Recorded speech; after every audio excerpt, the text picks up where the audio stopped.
the book Mutual Rescue, which is about how when we rescue animals, we can also save ourselves. My name is Michelle Arnott, and I'm the Deputy Director of the San Jose Public Library. Our library is proud to be a co-sponsor of this event, along with Silicon Valley Reads. The theme for Silicon Valley Reads this year is connecting, and I'm sure you're here because you like to connect with animals just like I do. The author of Mutual Rescue, Carol Novello, will be with us today to tell us many heartwarming stories about the animals and people she's worked with. She started a company called Mutual Rescue 5 years ago by releasing a film about a man and his dog called Eric and Petey, which soon got over 100 million online views, and people from all over the world watched the video. Now, there are 11 more films, and we want to show you a short clip so you can learn a little bit more.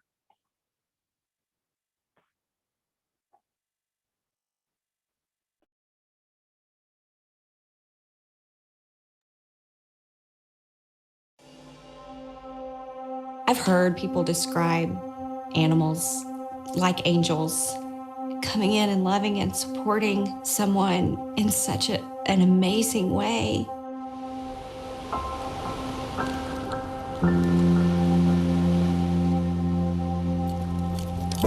I'm still here because a shelter dog saved my life. She really was the one that pulled me out of my darkness. That little kitten helped me realize that I wasn't just a sack of damaged goods. It was rough seeing her at first. She had burns all over her face. She could barely open her eyes. We had to take her home. Someone found him and transported him to the local shelter where he had surgery that ended up saving his life. Jade was born with autism. I wanted her just to have a normal life and not be judged. I would have never known my full potential if I hadn't helped the shelter dog find hers first. The gift she's given me is the ability to say being happy doesn't erase Aria's memory. Until I started working with dogs, I didn't know what love was. I can't imagine our life the way it is now without Lollipop. We call the three of us a family. Adopting this little cat that no one wanted has been the best decision that we've ever made. Her coming into our home and the way that she has changed us has been nothing short of a miracle. I truly don't know if I would be sitting here today if I had not adopted Andy. I overdosed more times than I can remember. Had he not entered my life, it's nearly a guarantee that I would have relapsed and I would have died. I felt like I was helping him with his disabilities, but I realized that he was actually helping me with mine. Kylie told me to take care of Liza, but it's also like she whispered to Liza to take care of me. Who rescued whom? I mean, did I rescue him or did he rescue me?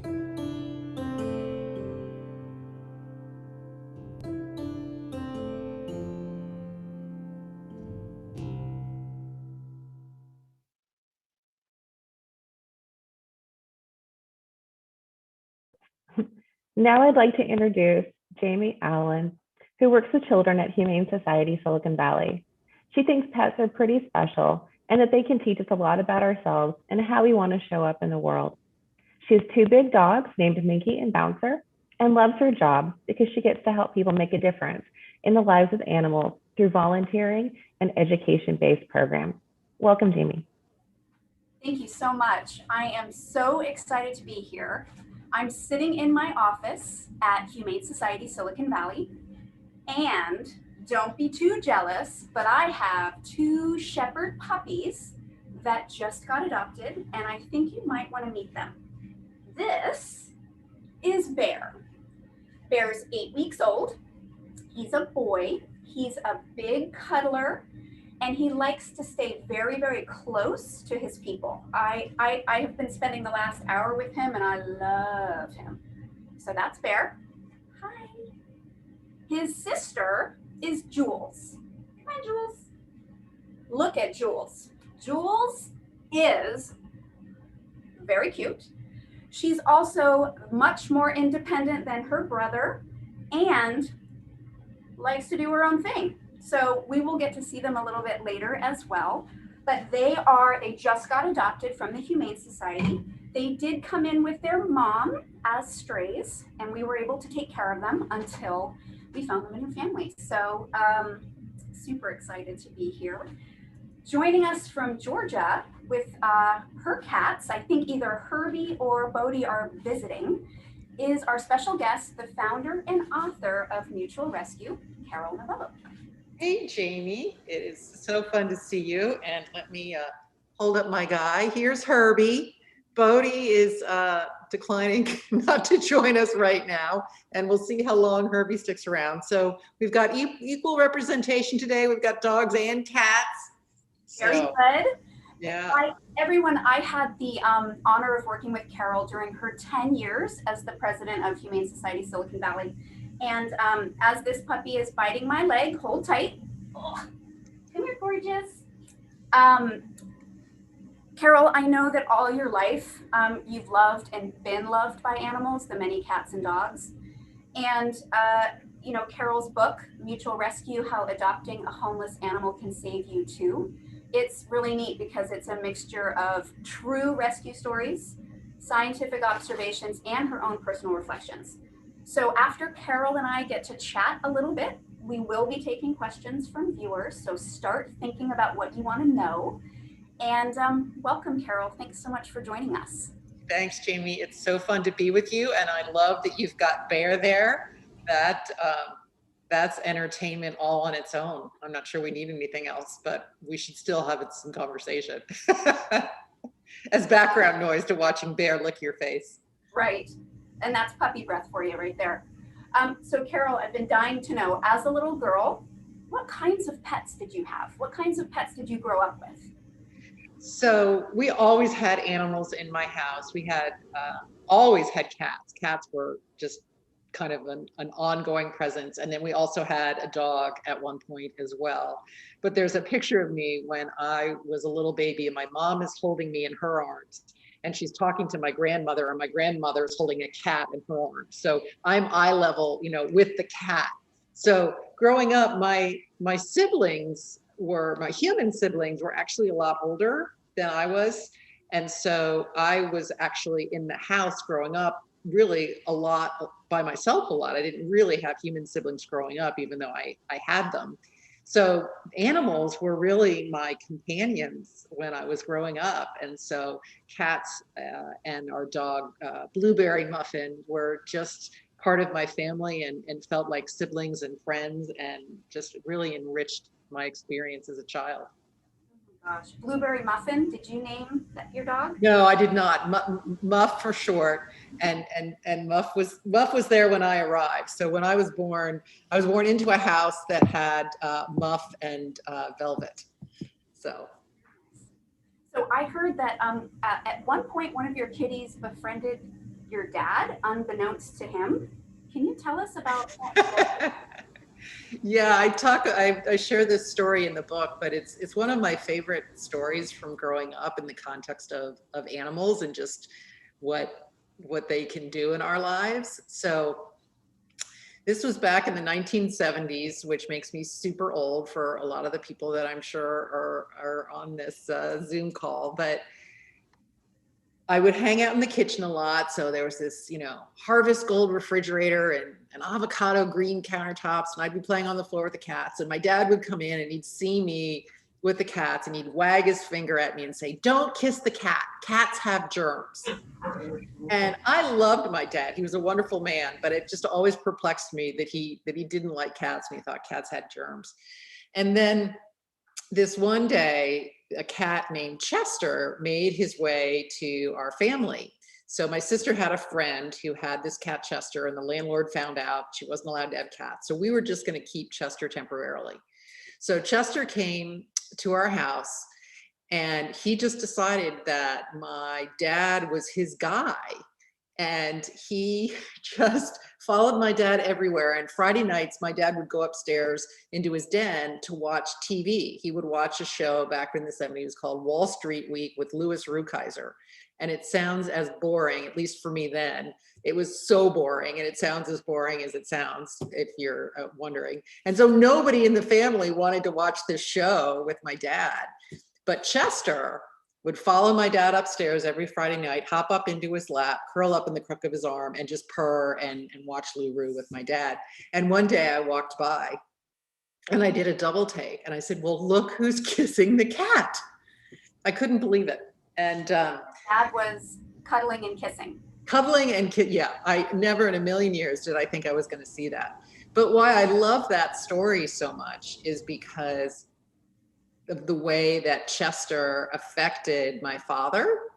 And so, you know, he wasn't trying to win an argument with my dad to change his mind, to get him to see that cats didn't have germs or anything. The way he transformed my father was not by trying to change his mind, it was by opening his heart. And that's the shift that happened with my dad. And so that's what I learned from Chester and from the interaction that Chester and my dad had, which was, you know, Chester wasn't put off by the fact that my dad wasn't nice to him. He didn't take it personally. It was like Chester was so grounded in the fact that he was just this awesome being. He wasn't going to let the fact that my dad wasn't being nice affect his own sense of worth. And he also saw past my dad's kind of, you know, tough guy exterior to really, you know, get my father to open up. And so all of that I remember, and it taught me a lot of lessons, and that served me really well. Carol, I have to say, and I'm not just saying this because I get to interview you, but you have been one of the most influential people in my life because of the way that you handle yourself, but more importantly, too, the way that you elevate animals. Now, the animals and people, I mean, the one thing that I found so fascinating about our work together is that you held space for the love between people and animals, and you said that's important and we have to talk about it. And that just really, like, that hit my heart, which is why I think I've been here for so long. But I'm just curious, like, where did that come from? Because not everybody has that. And I feel like, you know, did it come when you were a kid? Did it grow when you got older? Where did that come from? Well, it's interesting. So I think, you know, that Chester story is one example, but the other example when I was little is how animals helped me bond with my mom. And so I actually, you know, was not very close with my mom, but one of my earliest memories is being 5 years old, and we went to go get a Christmas tree at a Christmas tree farm, and somebody had dumped a cat there, and the cat, you know, was paying attention to me, and I was just so enamored. And I said, "Oh, Mom, you know, can we adopt this cat?" And she said, "Yes." And it was like so thrilling. Like, I just couldn't believe that she had said yes. But what was so interesting about it is that I got my love of animals from my mother. Like, my mother was not very demonstrative and very affectionate, but she was able to, I could see that she did have love inside her as she interacted with animals. And so animals became the way that she and I connected. And I think, you know, it's so ironic because I was so close to my dad, and it was easy for me to feel and experience my dad's love, but he's not where I got my love of animals. My love of animals came from my mom. And so that's also pretty unique in the context of I've come to reframe my experience with her and really appreciate the fact that she brought animals into my life at an early age, and that has been such a joy. I mean, if I'm 56 years old now, and you know, one of the greatest joys in my life are all of the animals, and not just the animals that are in my life, but how animals have connected me to people. And you just gave me a beautiful gift by sharing that. And that's just a great example of how powerful animals can be in terms of creating that portal or that connection between two humans. I totally agree with you.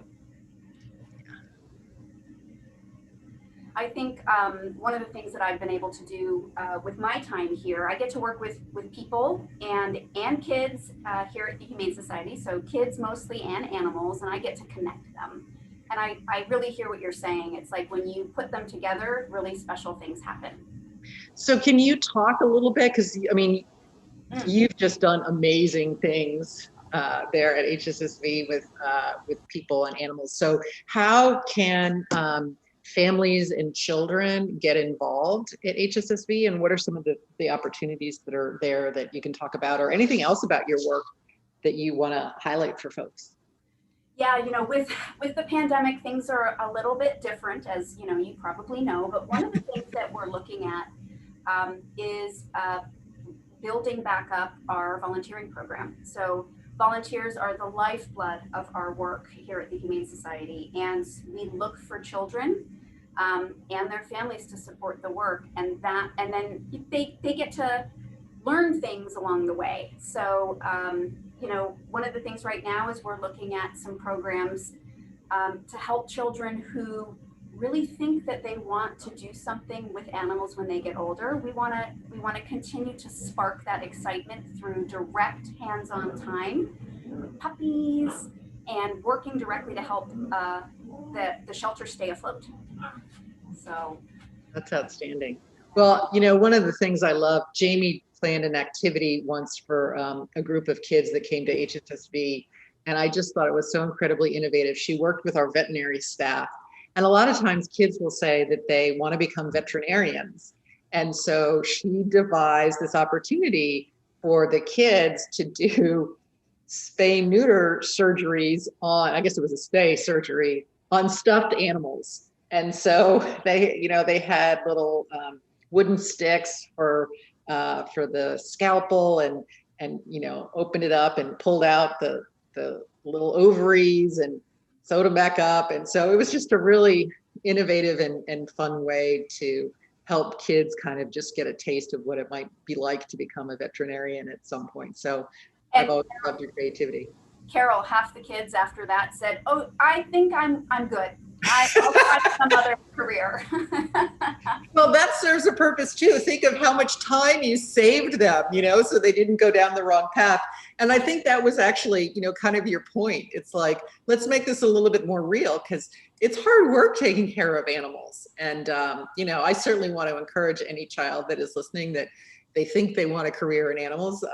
It's certainly something to explore, but I didn't come to working with animals until, much later in my career. It was kind of a second career for me. And so not everyone lands in it right away, but anyway. And Carol, you remember our mutual rescue workshops? Oh yeah, that's right.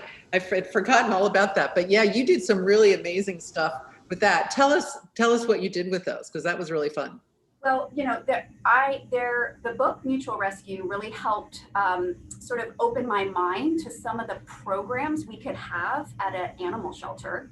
And so we used a couple of the videos, and we brought students in to watch them. So we watched Eric and Petey, and we watched Mike and Abby.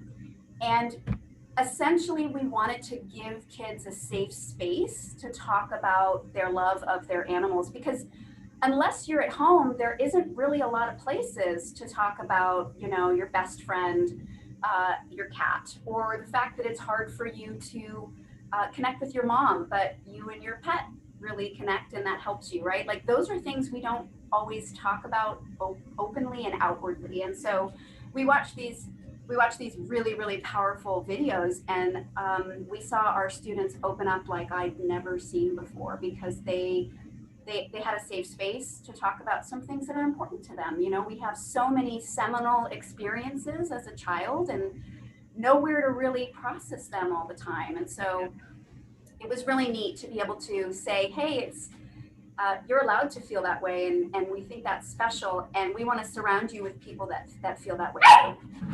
Oh my goodness, Bear agrees. Very busy over here. Yeah. Well, so Jamie, and I think too, you were asking the kids for their suggestions about topics that we might film, that we might do mutual rescue films. So what were some of the things that kids thought would make for good mutual rescue films? Well, this is pretty interesting because I do think there's opportunities for teachers to use these videos to open up, new conversations. I will say though, because the videos are kind of deep, the things we got back from our students were also kind of deep. So a lot of our kids said, I really think you should do a video about bullying. And I really think that you should do a video about body issues. We had a couple middle school students say, I just think that would be smart because our pets help us with how we feel about ourselves. So those were the two most profound, I think, that I remember, where they just were like, yep, we need to see kids grappling with these things too. Yeah.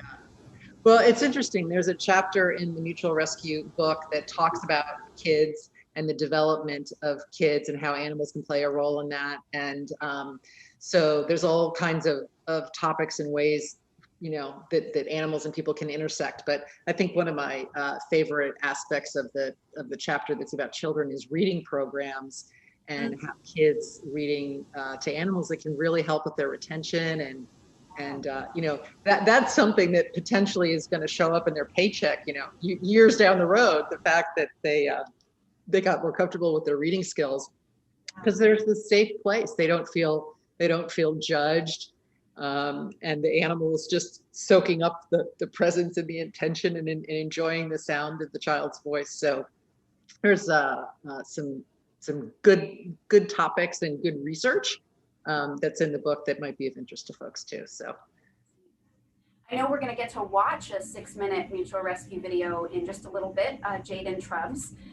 But before then, I think you get to take some questions from our audience. Well, and for you too. So the questions for both of us. Yeah, both of us. So. Okay. So I'd love to introduce Shauna Porteous. She's the senior librarian at the San Jose Library, and I think she's going to help field some questions. Hi, everyone. Thank you so much. So we do have some questions. If anyone wants to ask, please put them in the Q&A or the chat. So the first one is, what steps do you recommend for someone considering adopting a rescue animal?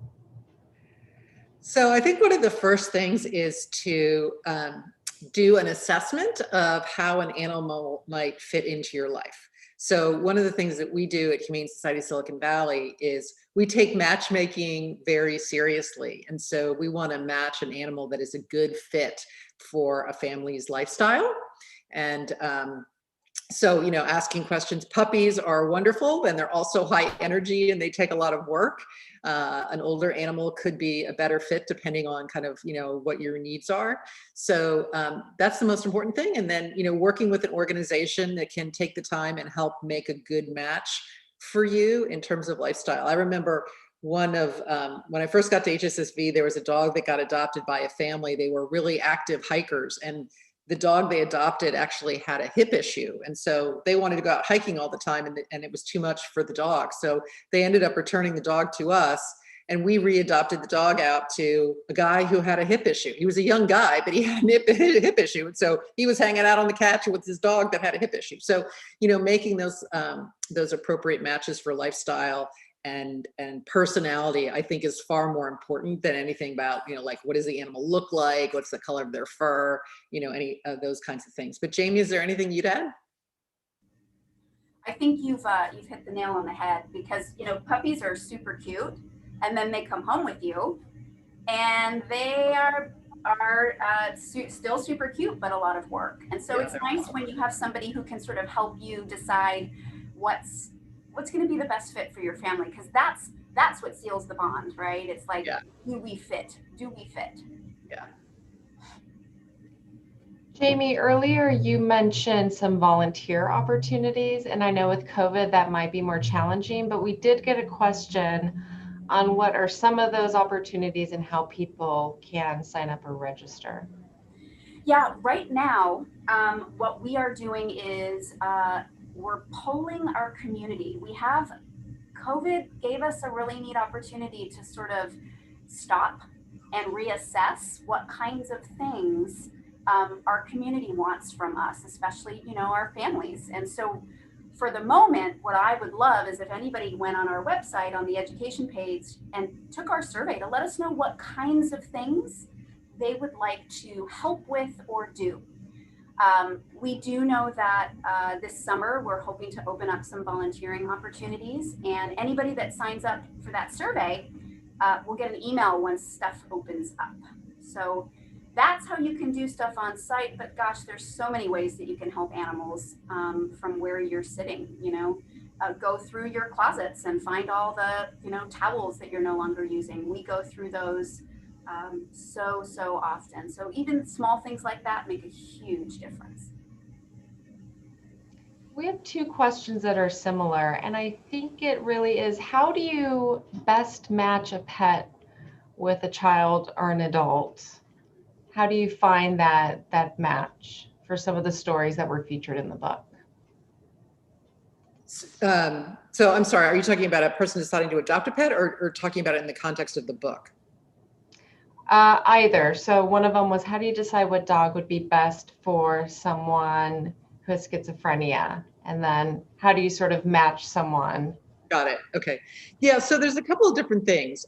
One is, is really understanding an animal's temperament and what it is that you're looking for from an animal. So, again, I'll go back to that hiking example. If you're a super active family and you are on the go a lot and you want to be able to bring your dog with you and be super active, you're going to want to make sure that you're making a good match.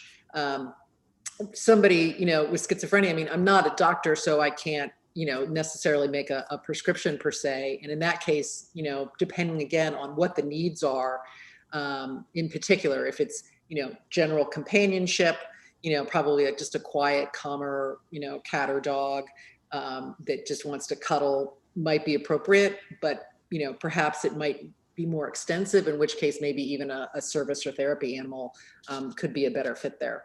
But the most important thing is to articulate, why are you, the questions to ask yourself are, why do you want to have an animal? What are you hoping to experience by bringing that animal into your life? So that way you can start to identify the characteristics and traits, and an organization can say, oh, okay, if you're looking for this, let me think about the animals that we have and one that might match that.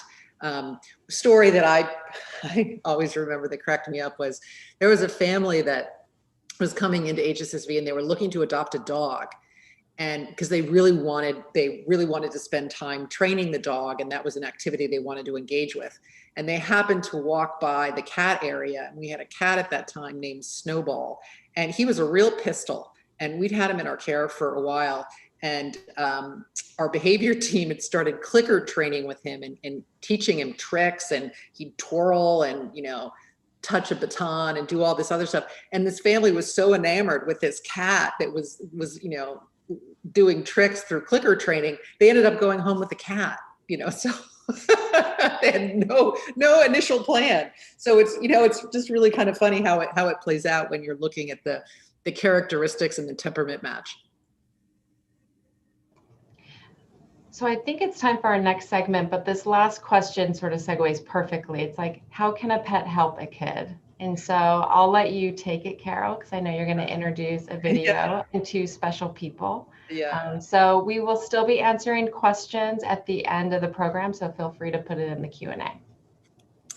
So pets can help children in so many ways. I think, I shared the impact that pets have had in my own life, just in terms of companionship and a sense of safety and belonging and connection. There's those basic attributes. And then in the book, I talk about a number of different things that there's actual research on. It's interesting. They have found actually that having a pet when you're younger can actually help build up your immunity system, which is fascinating. And then there's other ways emotionally that I think are really interesting in the context of, I talk about a young girl who was being bullied and whose cat really, gave her a sense of love and connection and belonging, and helped her make some hard decisions about eventually changing schools. And she was able to get on the other side of that. So, so many ways. And this next film that we're going to watch is called Jade and Trubs. It's a wonderful story. And it's I don't want to give it away. You'll get to see it in the film. But I think what is most amazing about animals and children is that they end up helping in ways that you cannot even imagine. And that, I think, is truly magical. So with that, I want to introduce the Jade and Trubs film, and I hope you'll stick around because Jade Allen, the star of this film, is going to be with us along with her mom, Jessica. So it's going to be a fun conversation. So with that, it's about 6 minutes. We'll watch Jade and Trubs. As a parent of a child with special needs, your hopes are that they have a normal life. I had no idea this would happen because of a shelter cat that no one else wanted.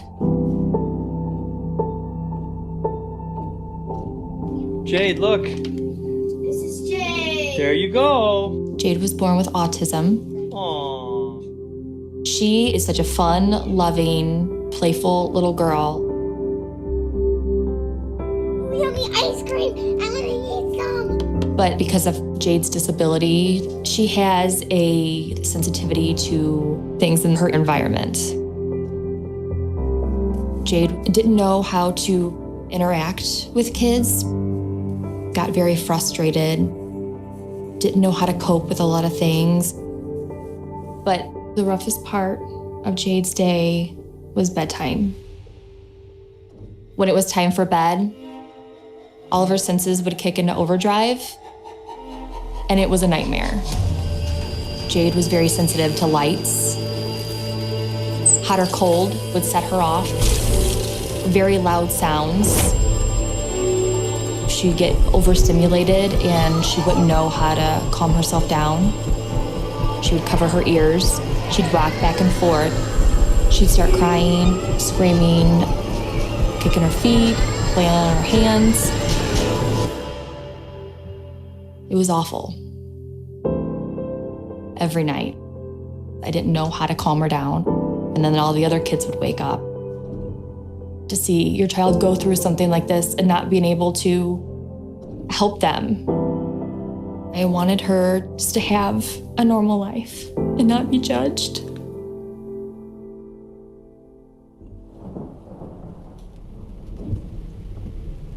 One day, my husband and I had a mix-up with the keys, and Jade and I got locked out of the house. When I asked Jade what she wanted to do to pass the time, she excitedly said, "I want to go pet the kitties, please." At the shelter, Jade was immediately drawn to this lump underneath this blanket. So she took the blanket off, and Jade just had this big smile on her face like, "Oh, it's a cat." This cat looked so miserable. His name was Double Trouble.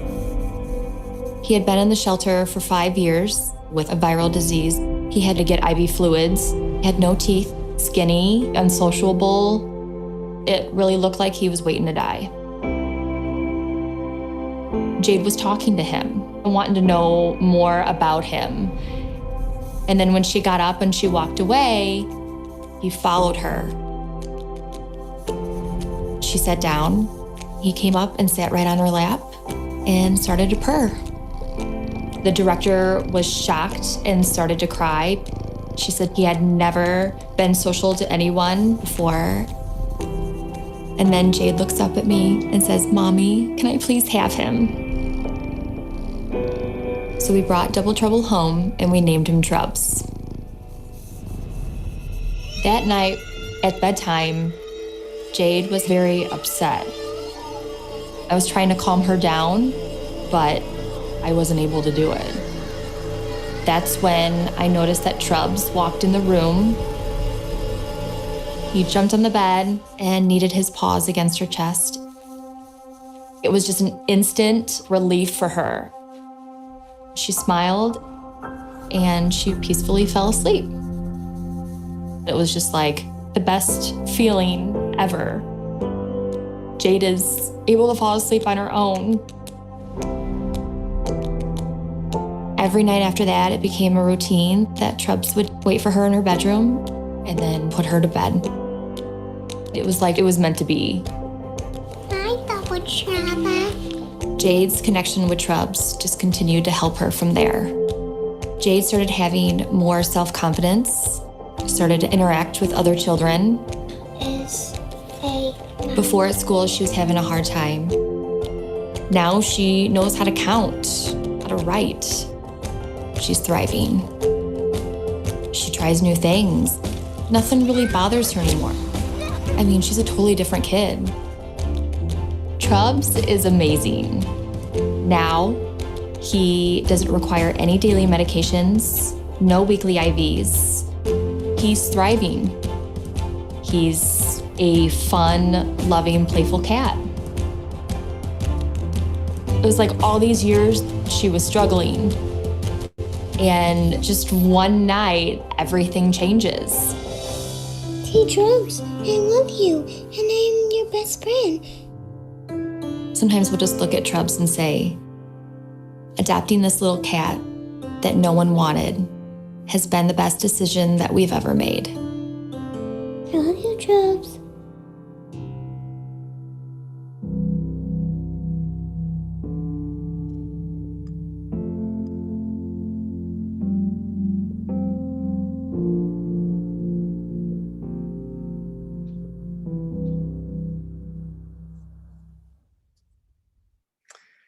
So I hope everyone enjoyed that, and I am super delighted to welcome to the Zoom call Jade, the star of our film, and her mom, Jessica. Welcome.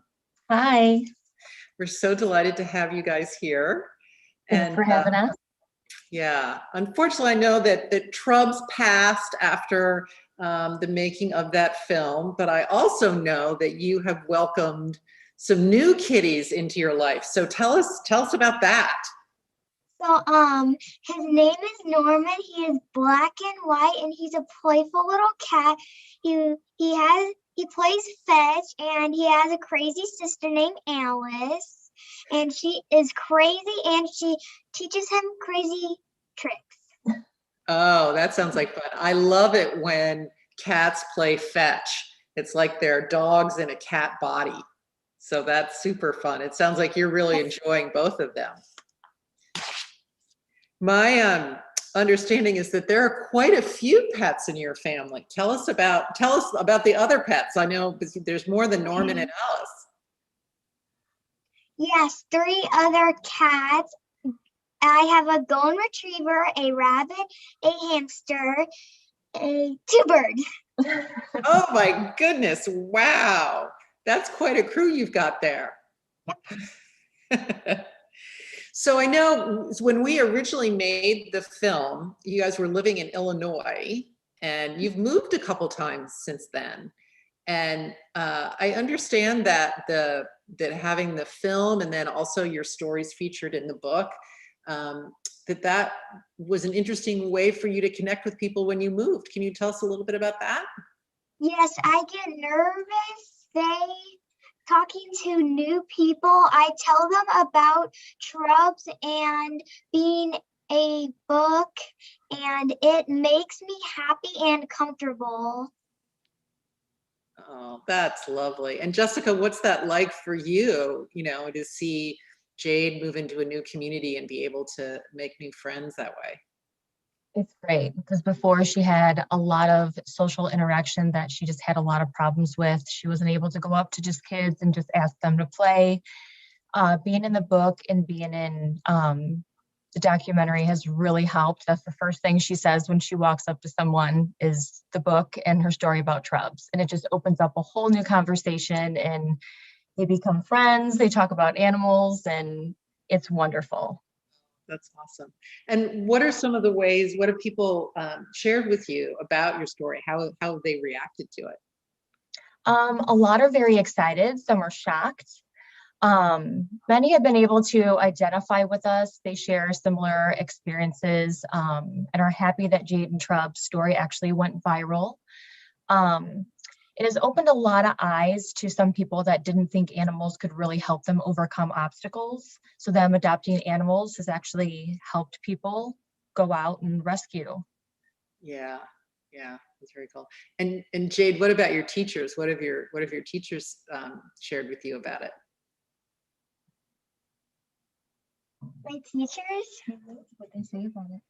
they said about it, that They're excited. they were excited. They had a celebrity in the classroom. Really fun. That's great. And so, what would either of you like to? What would you like other kids to know about adopting pets? Adopting pets? Yeah. Why would you want to encourage somebody to adopt a pet? Do you think? It's like adopting a pet that no one adopted was like the best decision, because if you adopt a pet that is sad and lonely, you would make your life really better.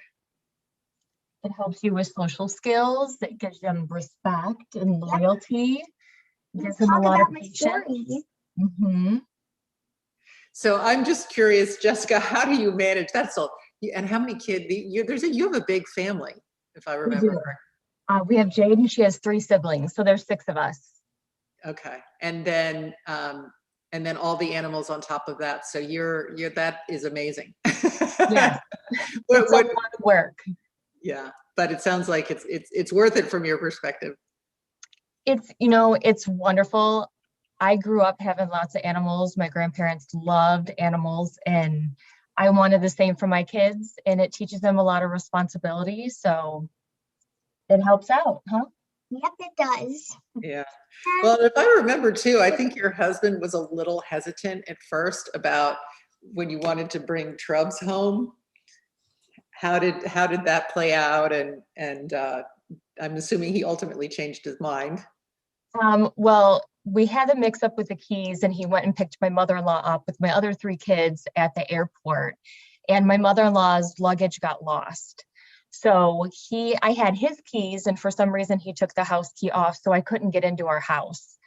So we went to the pet shelter, and he tried calling. He said it's going to be a little bit longer, and I'm like, oh, it's okay. We're adopting this cat. He needs IV fluids.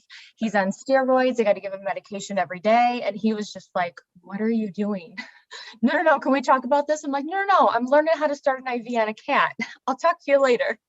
So I just hung up on him, and he was kind of upset at first, but after seeing like what Trubs actually really did, I mean, we just fell in love with him. He was perfect. Oh my gosh, I absolutely love that. That's fantastic. He's my best friend. He was a good kitty. Yep. Yeah. Oh, that's lovely. Now I have a new cat taken care of. Mm-hmm. Norman is special needs as well. So. Oh, so yeah, tell us a little bit about Norman. What are his needs like? You want to tell him? Let me tell him. You tell them. Okay. So Norman has cerebellar hypoplasia, which part of his brain that deals with coordination wasn't fully developed. So he has some issues with walking. He falls over. He can't, jump onto things correctly. So we have like a bench at the end of our bed, so he has something to jump on and jump up. Sometimes we have to watch him while he's eating because he can aspirate some of the water and it could get into his lungs. Other than that, he's very healthy. He's very active. He's very loving. Online learning is a little tough for Jade. She's learning from home. So when she gets overstimulated or something's very hard, she'll kind of make a little bit of a noise and kind of, maybe start to cry a little bit, and she'll turn her camera off. And Norman will just kind of bring up this little toy in his mouth and jump up on the bed and bring it to her and just kind of like fall over on her and just kind of like let her just pet him, and she like just decompresses. And I mean, he found his way into our family too. It's kind of a godsend. Yeah, there is something that's so soothing about being with an animal and petting their fur, and you just kind of find yourself relaxing and easing into the moment and being with them. And so that's lovely. I'm so glad to hear that Norman's such a great fit in your family. And I know how much you miss Trubs, but it sounds like your heart has grown even wider and you've just welcomed some additional animals into your home. So that's lovely. Yep. Well, I think we have some, let's see if we have any Q&A. I think Shauna is going to come back and help us field some more questions. Hi, Jessica. Hi, Jade. I just wanted to say in the chat, Let's see. Great job, Jade. We love hearing your story, and Trubs was lucky to have you. So just wanted to pass that on in case you didn't hear it. We do have one question. Jade, we heard that your grandparents in Colorado attended the premiere of your film in Golden and that everyone clapped for them when they were introduced to the audience. Your family and friends are proud of you. Do you want to talk a little bit about the premiere of the film? So we weren't there, but we heard wonderful things about it, and we were just so happy that they were able to go and experience it, and it was great. So, but you guys came out to California to be with us when we had a film festival in Silicon Valley, and you guys came out for that event. What was it like to come out and experience that and meet some of the other film subjects? That was wonderful. We never thought we'd be able to experience something like that. She felt like a celebrity all the way there. She was telling everybody on the plane. It was her first time on the airplane as well. So that was pretty neat. She did surprisingly well with her sensory disorder. So she did really good. After we did the whole experience, got to see, and afterwards we had the dinner and everybody coming up to us and telling us how much of an inspiration her story was. It was heartwarming. It was really good that other people were able to connect with her story. And after that, on the way home, we actually seen someone that attended the premiere there in California and seen us in the airport. So they stopped and congratulated us. And yeah, it was pretty cool. So they're like, oh, you're a celebrity. So she was really excited that she was picked out of the whole airport, that, you know, she was in her little movie. Oh, wow. That's really fun. I love it. So Shauna, you disappeared on, are you still there? There we go. Yeah, I just wanted to make sure they were being featured. Oh, that's lovely. Yeah. Carol, one of an earlier question was, how did you decide what families to feature in the book?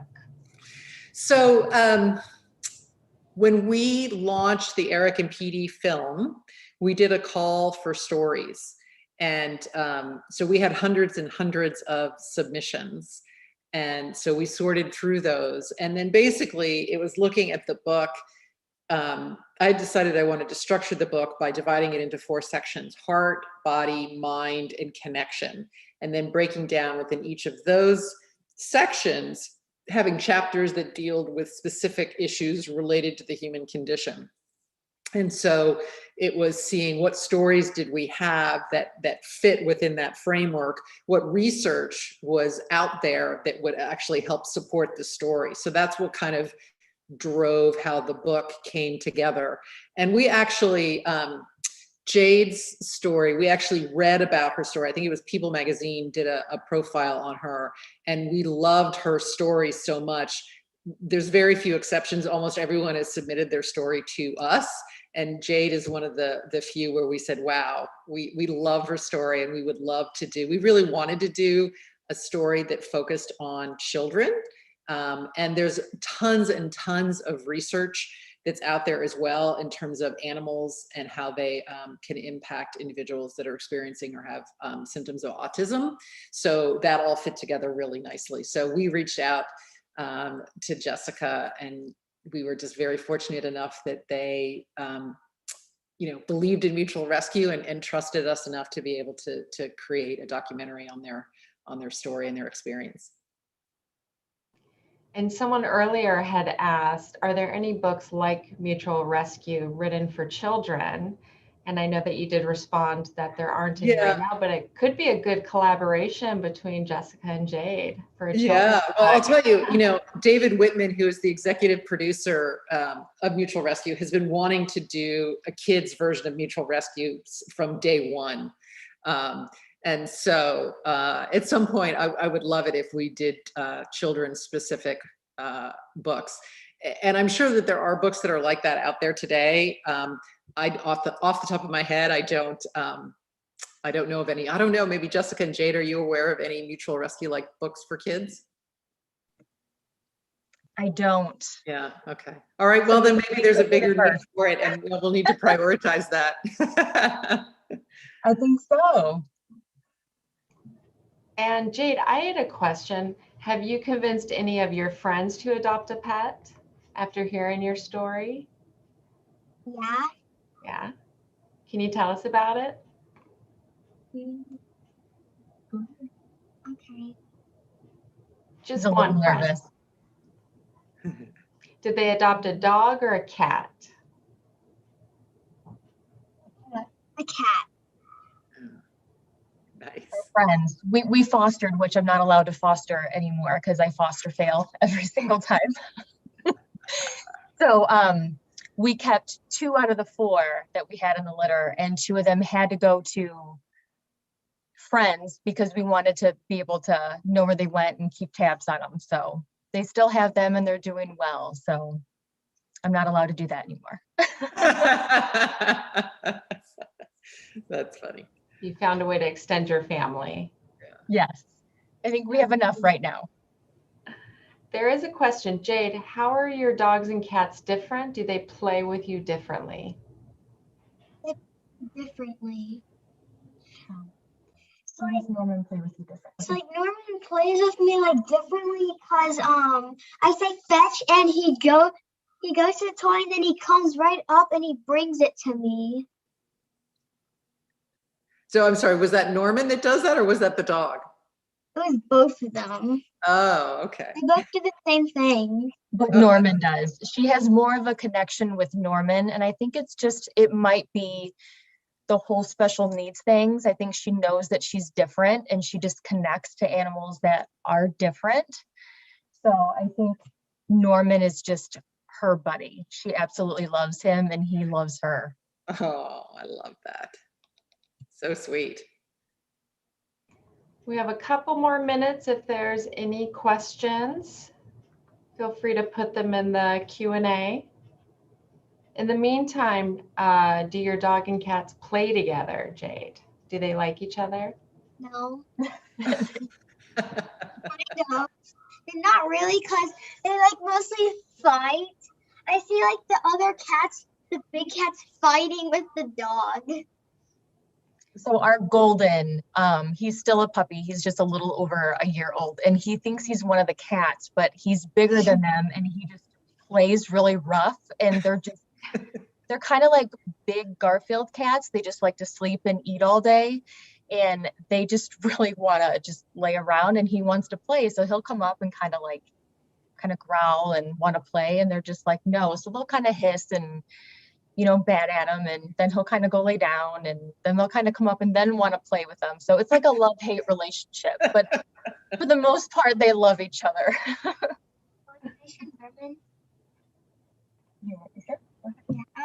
I'll go get him. Oh yeah, we want to see Norman for sure. Yeah, let's go. Let's see Norman. You guys would love to see him. Well, I have to say that the relationship between cats and dogs, I always find so fun. And, just the reactions, like I've had, oh, here he is. Oh, look at Norman. Hi, buddy. I love very much. He's my mostly favorite cat. I love to play with all day. Oh my God. Done my homework. I'm going to play with him all day. He looks like Herbie. He looks like a boy. Herbie and Norman could be buds or brothers. Herbie left, otherwise I would hold Herbie up and we can see how close their markings look.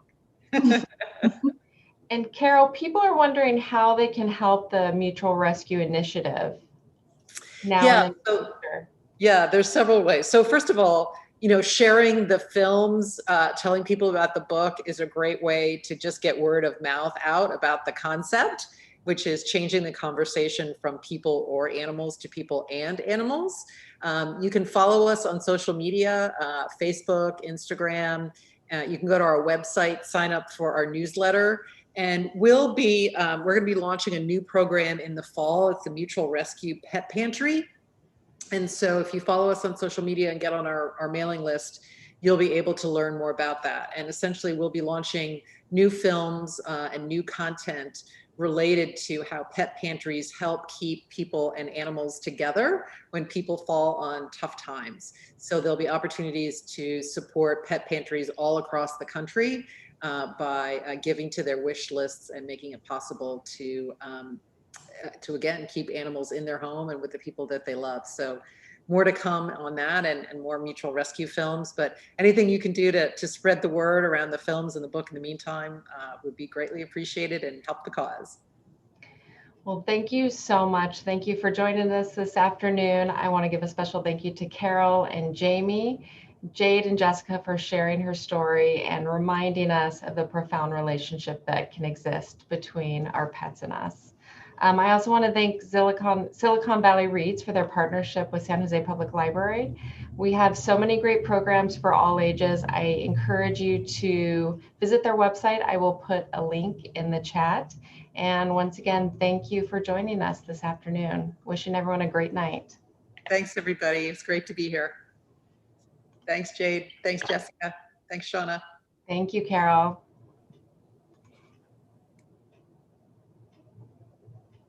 I imagine Norman's at his trubs. Thank you.